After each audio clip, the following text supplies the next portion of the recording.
반갑습니다. 심리학다입니다. 행복하시죠? 네, 꼭 행복하셔야 됩니다. 우리가 행복하려고 그러면 세상 돌아가는 일에 좀 관심을 가져야 됩니다. 안 그러면 어느 순간에 우리가 선동당하고 또 중심을 잃어서 표류할 수 있습니다. 그래서 정치, 문화 뭐 이런 거에 조금 관심을 가져야 합니다. 그래서 수요일에는 여러분들과 함께 사회심리학을 함께 공부하는 시간을 갖습니다. 네, 저도 뭐 모든 걸 다 알아서 여러분들께 말씀드리는 건 아니고요. 매번 이슈가 있을 때마다 관련 자료를 조사하고 또 기존에 알았던 제 상식과 지식을 다시 한번 정립하는 시간을 이 시간에 갖고 있습니다. 그래서 여러분들도 부담 없이 아, 그렇구나, 그렇게 생각할 수도 있구나, 이 정도로만 받아들이시면 좋겠습니다. 자, 오늘 주제는요, 요즘 들어서 조금 당혹스러운 일들이 있어요. 네, 왜 이렇게 디즈니 공주들이 못생겨지는지, 왜 일부러 자꾸 못생긴 배우들, 그리고 정말 안 어울리는 배우들을 자꾸 이 주인공으로 써서 이 자꾸 리메이크 작품을 다시 만드는지, 그것에 대해서 이야기를 좀 해보겠습니다. 자, 인어공주 개봉했었죠? 네, 그래서 그때도 제가 영상을 짧게 올렸었는데, 또 이어서 이제는 백설공주마저, 네, 백설공주는 말 그대로 타이틀 롤이 뭐예요? 스노우 화이트잖아요. 그죠? 아니, 백설처럼 하얀데 그냥 백설처럼 하얀 애 데려다 놓고 영화 찍으면 될 일을 굳이 그 라틴계 아가씨를 데려다 놓고 영화를 찍었어요. 네, 그리고 욕을 한참 먹고 있죠, 디즈니가. 자, 그럼 왜 이렇게 되고 있는지 보자고요. 네, 그 모험, 그리고 말도 안 되는 짓을 하고 있는데 기본적인 사상적 배경은 PC주의입니다. 네, PC주의는 정치적 올바름이라고 표현합니다. 그래서 특정 집단을 차별하거나 공격하지 않는 언어와 행동을 하자, 이겁니다. 너무 좋죠? 네, 이런 사상이 기본적으로 그냥 어떤 캠페인이나 입법 활동 정도에서만 적용됐으면 참 좋았을 겁니다. 사회를 건강하게 만들었을 거고 또 소외받는 사람도 많이 줄었을 겁니다. 근데 이것이 과격하게 이렇게 우리에게 어떤 막 밀어넣듯이 압력으로 작용을 하니까 문제가 되고 있죠. 자, 그래서 대표적으로 이 긍정적인 측면은 뭐가 있을까요? 역사적으로 차별받던 집단을 이 보호하기 시작할 수 있었습니다. 그죠? 여성, 그 다음에 흑인, 그리고 성소수자들이요. 그래서 어때요? 단어 표현도 많이 바뀌었죠. 게이, 레즈비언, 트랜스젠더, 동성연애자들, 뭐 이런 표현을 이제는 좀 자제하고, 네, 성소수자라는 표현을 쓰자. 뭐 LGBT, 뭐 이렇게 쓰자. 뭐 거기까지 동조합니다. 예, 인정합니다. 저도. 자, 그 다음에 뭐 창녀, 뭐 이런 표현 너무 천박하고 혐오적이다. 그래서 성 관련 산업 종사자, 뭐 말은 좀 이상하고 어렵지만 뭐 그것도 인정하겠습니다. 네, 자, 어차피 긍정적인 측면에서 차별적 표현과 편견이 줄어서 소수자에게도 어떤 사회적인 기회를 줄 수 있다면 인정하겠습니다. 그죠? 네. 자, 그리고 또 긍정적인 측면이 있죠. 교육과 직업에서 보다 공정한 환경 그리고 기회를 제공하는데 기여했습니다. 그것은 맞습니다, 사실. 네. 그런데 이제 부정적인 측면, 이게 문제죠. 자, 부정적인 측면에서 가장 큰 문제는 뭘까요? 사상적으로 봤을 때 강요되는 평등입니다. 네. 그러니까 특정한 견해를 비판하면 어떻게 돼요? 네. 오히려 반대로 차별주의자로 낙인됩니다. 그러면 어떻게 돼요? 강요된 평등은 또 다른 차별을 만들게 됩니다. 만약에 예를 들어서 제가 게이를 비난했어요. 네, 그러면 어떻게 되죠? 저는 차별주의자가 되고 꼰대가 되고 그리고 고리타분한 인간이 됩니다. 그렇게 프레임에 갇혀요. 그러면 PC주의에 의해서 저는 어떻게 되죠? 낙인이 찍히게 되고 혐오의 대상이 됩니다. 이거 원래 추구하려고 했던 공정하고 혐오가 없고 뭐 이런 사상과 거리가 조금 멀어지는 거 아닌가요? 논리적 모순에 빠지는 거 아닌가요? 네. 그리고 또 가장 큰 문제, 저는 이게 가장 큰 문제라고 생각이 됩니다. 네. 과도한 선민의식이에요. 이것이 옳은 것이야. 너희들은 따라야 해. 네. 이것이 가장 큰 문제입니다. 왜 옳고 그름을 그들이 결정하고 우리는 그것을 따라야 하는 것이죠? 옳고 그름을 우리 각자가 선택할 수는 없나요? 네, 자유적이고 그리고 충분히 배운 사람들인데 왜 우리 스스로 옳고 그름을 판단할 수 없을까요? 네, 그게 가장 큰 문제인 것 같아요. 그러면 이 과도한 선민의식, 이거는 어디서부터 시작했을까요? 그거는 플라톤부터 시작입니다. 플라톤의 국가론이라는 책이 있죠? 네, 많은 분들이 읽어보셨을 거예요. 거기서 뭐라 그러죠? 대중은 어리석고 감정적이다. 그렇기 때문에 이성을 충분히 갖춘 철학자, 즉 철인이 국가를 통치하는 것이 옳다라고 이야기했어요. 그러니까 결국 뭐예요? 우리 대중이 우리가 차별적이고 무식하고 뭐 감정적이다 이런 전제를 깐 겁니다.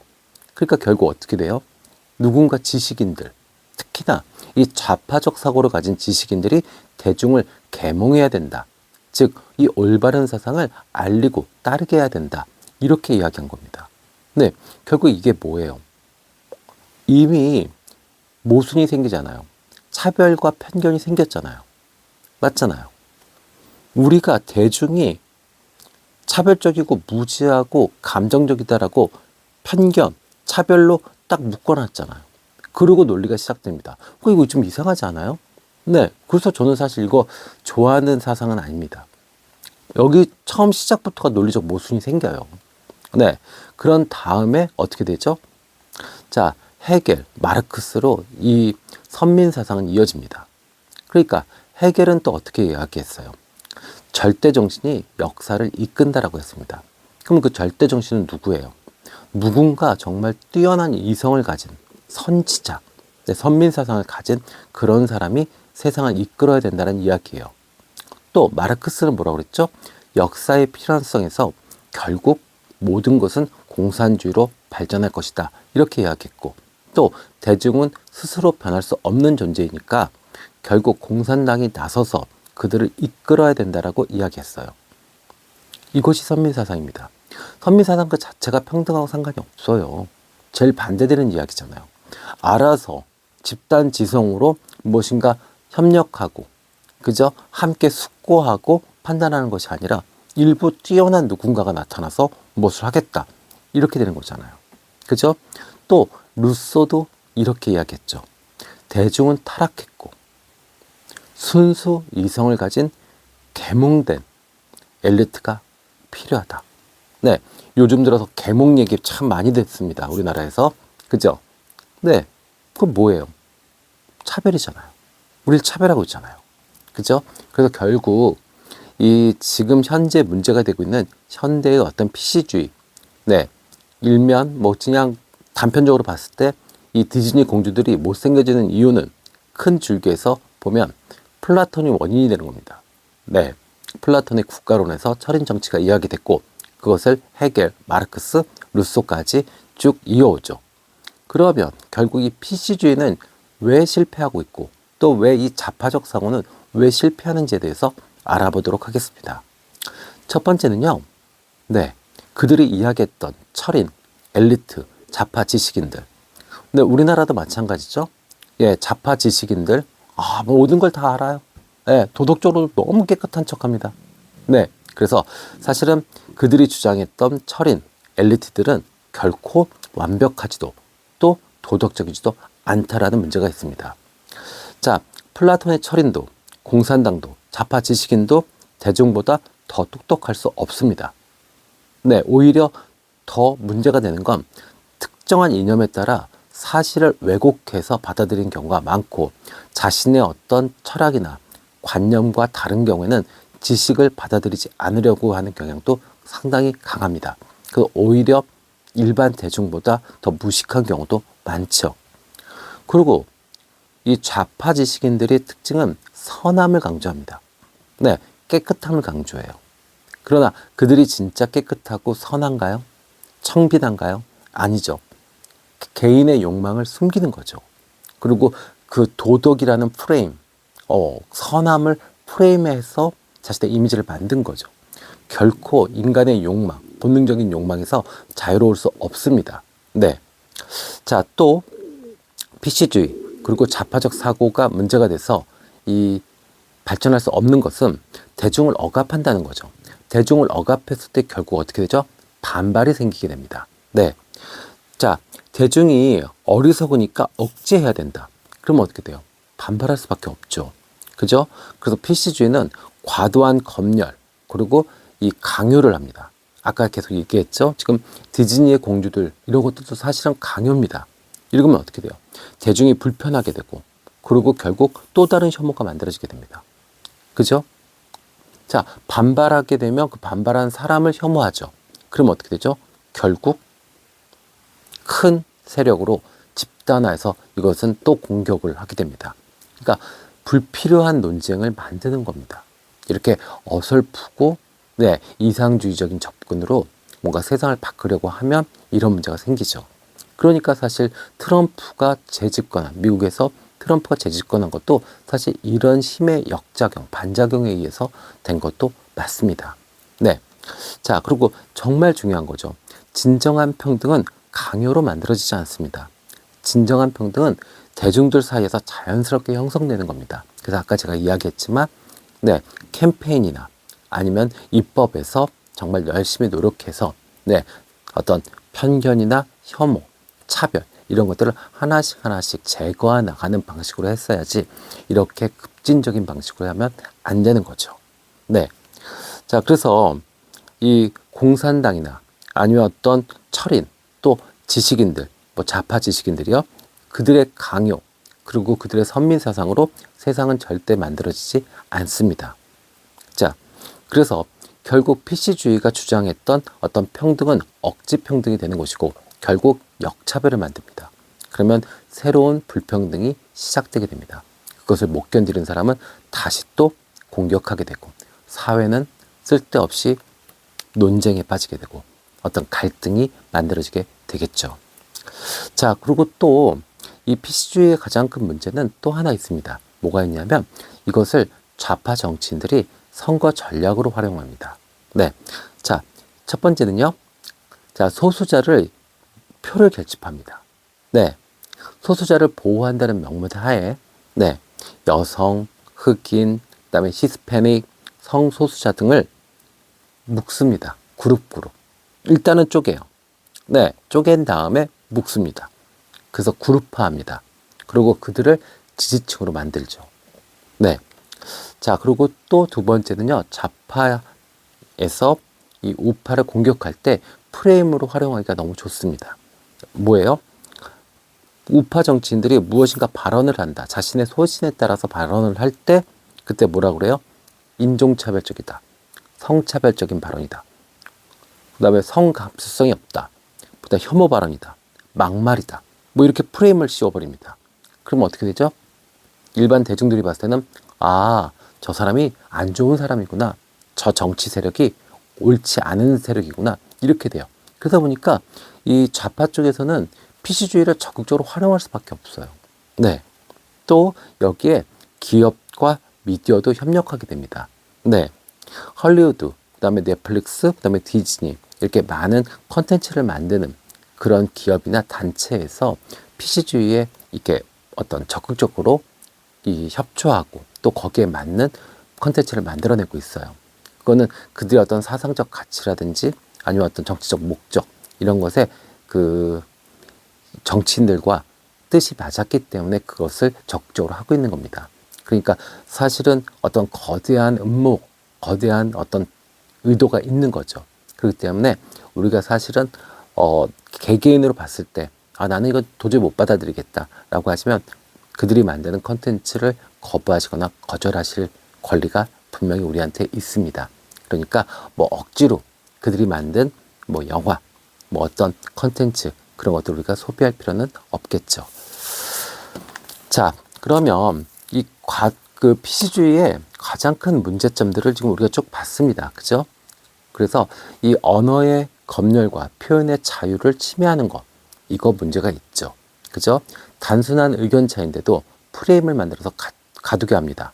그죠? 그리고 그것을 혐오 발언, 차별주의자로 우리를 낙인 찍죠. 이거 문제가 있죠. 그냥 요즘은 말을 할 때 사실 조심스러워요. 대한민국에서요. 왜냐하면 무엇인가 말을 잘못했을 때는 프레임에 갇힙니다. 좌파들이 이 덫처럼 만들어 놓은 프레임들이 있어요. 그거 사실 조금 불편합니다. 또 이 PC주의자들이 과도하게 정치에 개입하는 거. 물론 아까 이야기했지만 이 정치인들이 PC주의를 적극적으로 활용하는 것도 문제지만 이 PC주의가 정치에 너무 개입하는 것도 문제죠. 그래서 문화, 미디어, 정치에 너무 깊숙이 개입해가지고 급진적으로 세상을 바꾸려고 하는 시도를 보입니다. 이것은 분명히 우리 일반 대중들이 거부감을 느낄 것이고 피로감을 호소하게 될 겁니다. 이렇게 되면 결국 반작용으로 더욱더 강력한 우파 세력이 나타날 수밖에 없어요. 그러면 그 구구적인 그런 성향의 강한 세력들이 다시 나오게 되면 사회는 그들이 원했던 정말 평등과 혐오와 차별이 없는 이제 그런 세상과 전혀 다른 방식으로 진행되게 됩니다. 네, 그게 문제죠. 자, 그리고 또 역차별이 발생될 수 있습니다. 과거에는 어땠어요? 백인, 남성이 네, 특권 세력이었죠. 그죠? 권력을 갖고 있던 세력입니다. 그런데 이렇게 강한 PC주의는 결국 어떻게 되죠? 오히려 백인, 남성, 오히려 차별하게 됩니다. 이런 이중적 자체는 PC주의의 원래 가치인 공정함, 그 다음에 혐오, 차별과 거리가 멀게 되는 거죠. 그래서 사실은 이 PC주의 자체가 논리적 모순을 안고 있기 때문에 이렇게 강하게 급속도로 밀어붙이면 분명히 문제가 생깁니다. 천천히, 편안히, 정말로 소수자, 정말 약자를 보호하는 캠페인으로 남기를 바랍니다. 자, PC주의를 받아들일 부분도 있습니다. 우리가 쓰고 있는 차별적 언어, 그 다음에 혐오적 표현은 줄이는 거 좋죠. 또 다양한 사람들에게 기회를 보장하는 거 좋습니다. 그런데 여기에 기준이 세워져야 되겠죠. 뭐요? 능력주의요. 네, 능력을 중심으로 해서 나머지는 다 편견 없이, 차별 없이, 혐오 없이 받아들이겠다. 좋죠. 그 다음에 어떤 개인의 선택과 라이프 스타일, 이것을 존중하는, 인정하는 문화도 필요합니다. 네, 누가 뭐 했대더라, 뭐 그런 게 뭐 중요해요. 아버지가 뭐 했대더라, 엄마가 뭐 했대더라. 아유, 그 사람이 옳은지, 그죠? 네, 그 사람이 정말 능력 있고 성실한지, 좋은 사람인지 그걸 판단할 수만 있다면 그걸로 판단하는 게 좋죠. 맞죠? 그러나 이 PC주의에서 우리가 받아들이지 말아야 될 건 무엇이 있을까요? 자, 특정 이념을 강요하는 컨텐츠나 문화는 우린 분명히 거부해야 합니다. 네, 자, 표현의 제한, 그죠? 어떤 표현의 자유를 침해하는 어떤 프레임이나 검열은 거부해야 됩니다. 그리고 선민사상으로 강요되는 문화, 가치, 이것 또한 우리는 거부해야 됩니다. 조지 오웰의 아주 유명한 작품이 있죠. 모든 사람들이 다 읽은 작품이죠. 동물농장에서 그 권력자 돼지가 하는 얘기가 있죠. 모든 동물은 평등하다. 그러나 일부 동물은 더 평등하다. 이게 좌파적 사고, 선민사상의 가장 큰 문제입니다. PC주의는 좌파적 사고, 선민주의에서 나온 사상인 것 같습니다. 그래서 우리가 그들이 처음에 주장했던 혐오, 차별 없는 공정한 세상, 소수자, 보호하자, 네, 이것은 받아들이고 그 다음에 거기서 나오는 부작용은 우리가 좀 멀리하고 배척하는 그런 현명함이 필요한 것 같습니다. 이것이 왜 문제가 되냐면 한국 사람들은 정이 많아요. 네, 그러다 보면 이렇게 이 PC주의가 전체적으로 쫙 깔리게 되면 오히려 소수자들이 세상을 마구 흔드는 네, 그런 세상을 우리는 자연스럽게 방조할 수밖에 없습니다. 그것은 결코 옳지는 않습니다. 우리가 착각하는 게 있죠. 무조건 소수가 약자다. 아닙니다. 네, 소수가 약자일 일 없습니다. 다수가 약자인 경우도 많습니다. 그렇기 때문에 이렇게 강요되는 PC주의는 우리는 거부해야 하고, 그리고 우리가 정말 이 약자, 소외된 사람들은 우리 나름대로 인정하고 보호하고, 그리고 또 과도하게 차별하지 않는 그런 현명한 태도가 삶을 살아가는 행복을 만드는 중요한 태도인 것 같습니다. 오늘은 이렇게 이 디즈니에서 공주들을 일부러 못생기게 만드는 것에 대해서 알아봤습니다. 지금까지 함께 해주셔서 감사합니다. 심리학당이었습니다.